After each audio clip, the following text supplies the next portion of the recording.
I would say next, make a realistic routine to study and to complete assignments. Now, that's where I messed up at. What up, S-Dot fam? I wanted to do a different type of video, what I'm talking about today. What I learned being in college and being a college grad. Now, these pointers are just random pointers. In no specific order from most important to least important. It's just how I feel. And with my niece about to go to college soon, congratulations, I love you so much. And me being a college grad, I was like, this would be a cool video to do. This is something I never really speak on. Like, when I get on here, I usually talk about college and I talk about how annoying it is. It was, and how stressed that I used to be when papers used to be due. And I popped on here eventually with my degree, and I talked about that with, you know, my viewers and stuff like that, but I never really talked about college. So today we gonna talk about it. Okay, yeah, we gonna talk about it. First, I'm gonna start off with going to college is a needed once in a lifetime experience. It is a needed once in a lifetime experience going on campus to college. Now, living on campus as well, but just going on campus versus online in general, period. The reason I say that is because the feel of the hustle and bustle of getting to class and interacting with people, a part of us thrive off of other human beings. Sometimes it gets annoying, but I feel like a piece of us need that. So I would say if you're going to college, you would want to experience going in person and just at least trying it out. If online ends up being better, because that's what ended up being the best thing for me and my schedule with my daughter, then do that. But I feel like I don't regret going in person to college, because that experience just feels good. The thrive, the hustle and bustle, and being around other people and just going out and getting it. You know what I mean? I kind of miss it a little bit. My second pointer is moms with little to no help, online college is better. The reason why I make this a pointer, like I just said in my first thing I said, is because I started off on campus at BMCC. Shout out to BMCC. And I transferred my credits over online because I don't have much help with my daughter. So when there's something wrong or she don't feel good, I have to call out of school. And my grades were slipping because of that, because attendance will make your grades go down. And I can't do nothing if I have to be with my child.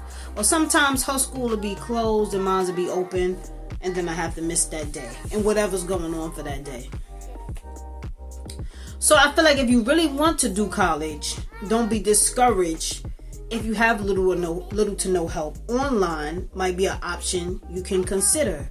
If you feel like, oh, I want to do college, but my schedule and I don't have help with my child, just think about online. If you're scratching out the idea altogether, just know that online college is a thing.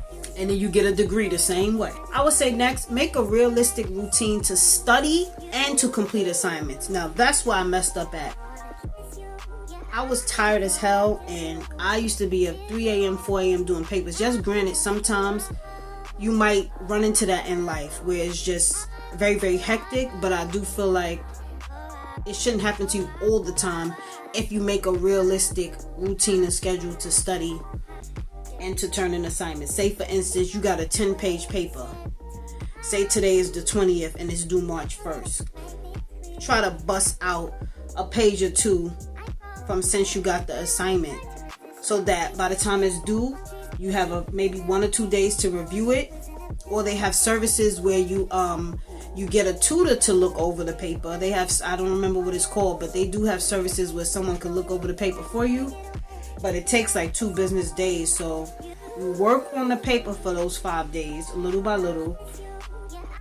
Then you submit it so it could be reviewed, or you review it yourself. You have a day or 2 to review it, and then you don't be sweating. I used to be sitting there working on a 10-page paper 3 days before it's due. What? That's where the stress came from. If you make a realistic routine, it'll be much better for you. Also with studying, same thing. If you know a test is coming, or you know it's something that you need to study for, an assignment, a project, something you need to brush up your skills on, you can review notes a few times a week. That might help to just refresh your memory, try to like read your notes or reading from the assignment, maybe like 10 to 20 minutes. I feel like with that, it'll help you much better to not just feel so blank. Once you're back in class in front of the professor, or once you're staring at a computer screen and you're like, what? And now you have to really go and really skim and trim through. So yeah, make a realistic routine in your calendar, in your iPhone or whatever you got, iPhone, notepad, paper and pen, of the days you're going to study and the days you're going to work on those assignments. It will make it better for you. And say, get an adequate amount of rest. I cannot stress enough how miserable you will be with an 8 to 10 page paper due and you're up to 3 a.m. And especially if you go on campus and now you have to rush to your 9 a.m. class and you only got a few hours of sleep. It just doesn't feel good. For me, rushing is a big pet peeve of mine, and it just really distorts my whole system. Get a realistic amount of sleep and you wake up a little ahead of your class, then you don't have to rush and you don't feel so stressed and annoyed about everything in life. Because you know, us as a people, when we get aggravated, we like F the whole day sometimes. Like now everything else is aggravated, but it's really not. It's the fact that we're already aggravated with one thing and then we're like, you know, F the whole day. But it don't have to be like that all the time if you just get rest. Because I know me, I be very cranky because I don't get the rest that I'm supposed to get. Oh, next one I'm going to talk about fashion. It could be very fun going to college on campus and just expressing yourself through your clothes every day. You know what I mean? Even though you might be aggravated or tired or this and that, might be cold, hot, or whatever the weather is outside, a part of you is going to feel so good you don't even realize it. And a part of you plays in the background that feels really good to just get dressed. To just get dressed and just express yourself through your fashion every day. A piece of you looks forward to that. It's something that it does to us as human beings. We get to express ourselves with our shoes, coats, pants, shirts, sweaters, hair. You understand? Sneakers, boots, whatever. Jackets, blazers.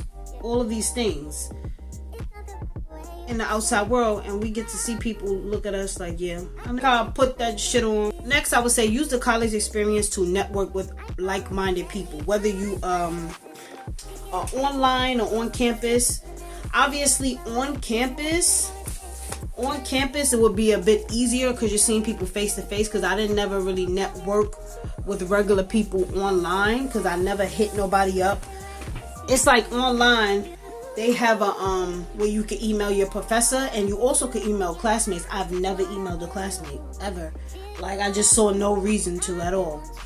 So, you know, I feel like networking is much, not that it can't be done online, but networking is much easier in person because you're seeing a person's face, you're seeing them thrive every day, you get a feel of who they are, they get a feel of who you are. And you know, if you're open and you're vocal, you can say, oh, I'm into this, or I'm into YouTube, I'm into writing, oh, me too, da-da-da. Networking is an opportunity of a lifetime becoming a college student. You can meet some good future business partners for life, future long-term friends for life, you know. So yeah, I have to say another good thing about going to college,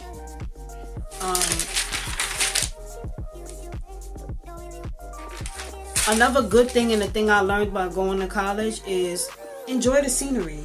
Being out, going to get lunch, being around the area, enjoy the scenery of wherever your college is. Get to learn what stores are near you, what places you can eat, and just enjoy these little moments in the area, because it is very much a part of your beautiful history. So you're gonna remember those lunches and those days and how you wore your hair, and you know, just moments that's so nostalgic. So I feel like enjoying the scenery, looking up what's around the way, and just kind of finding other reasons to love that area to attach your mind to loving school, because you want it to be a positive experience. For instance, you know, say if I'm an aggravated college student, oh, they got Chipotle next door, I love Chipotle. I never had Chipotle. But I'm just saying, for example, that in my brain, I'm like, I really don't want to go to class, but I'm going to be happy when I get that Chipotle for lunch. You understand? Let's try to pull all the positives in it. You know, food is a very reassuring thing to a lot of us. So, you know, let's try to pull the positive things in that's attached to college, when it's, especially when it's getting stressful. let's pull the environment in and really take in the good things about the whole environment, and let's pull those in as positive factors of the college experience. Next, my advice would be use a tutor. Do not be ashamed, use a tutor. They usually have tutor programming through online or in person. I don't know how they really do it in campus because I've only used a tutor online, but they have those services for a reason. Use a tutor. These tutors will help. They done help me with so many of my papers that I did, so much advice on just parts of the paper I didn't know how to explain, looking through stuff for me, helping me find answers to things. Like, use tutoring. Do not be ashamed, because that's what they are there for, and this can really help you break down these assignments. Some stuff might be easy, but you might be stressed, and the way they reword what's being asked of you to do will just snap to you. So use that tutoring service.